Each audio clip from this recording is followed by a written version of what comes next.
Hello folks, and today marks the 1 anniversary year of me starting my Lizardmen army. So the first couple of pictures you'll see is actually the progress that I managed to do on them, during the first I think it was week. Definitely the first picture was done in a day. I definitely remember that. And here we're now looking at a Triumph and Treachery game that we've had, using the old world rules and slightly modifying the Triumph and Treachery rules just so we could play a three-way. Really was a great game, to be fair. And here was my first league game against Bretonians, which I unfortunately lost. Shame I didn't take shield wool on my Saurus, otherwise that really would have turned the tide of battle, to be fair. But you play your games and you learn, don't you, really?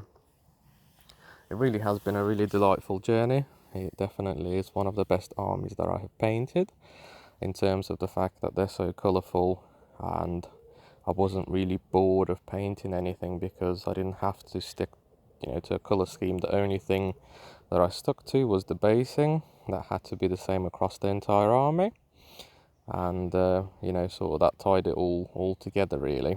But otherwise, I got to use a range of reds, blues, greens, all sorts of different colours, and it meant that I actually wasn't bored with the project. So really enjoyed it. So if you're looking for an army, for a colourful army that you're not going to get bored of, I really suggest these guys. They are a blast to paint, especially if you have an airbrush. It definitely speeds up the process. So in the next sort of week, I'll be doing a proper in-depth sort of review of my army and just showcasing it all, really. Now, I haven't finished it to the highest standard that I could finish it to. However, there is a lot of models there. So at the moment, the army stands at about, I believe it's 6,500 points. It's the biggest game that I've had with them.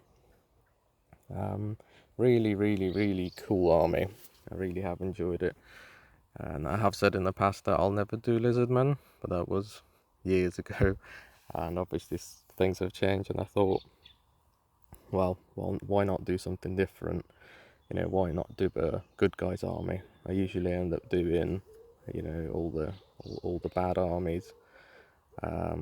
So yeah, it was sort of a nice change from it all, really. So now I'm all about, defending the Lustria and all that jazz, making sure nobody's trespassing, and defending the geometric web or whatnot. Yeah.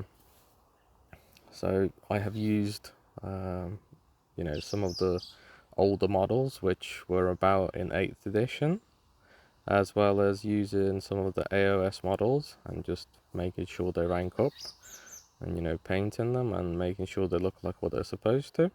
And yeah, it works. A lot of the Age of Sigmar models really work. Also ordered some bits from Bastion Miniatures for my custom temple guard, which I really was pleased with. There will be a painting tutorial coming out for those guys as well. So thanks very much for watching. If you could hit a like and a subscribe, that would really mean a whole world to me. It just means that my videos are being watched. Thanks very much. Bye bye.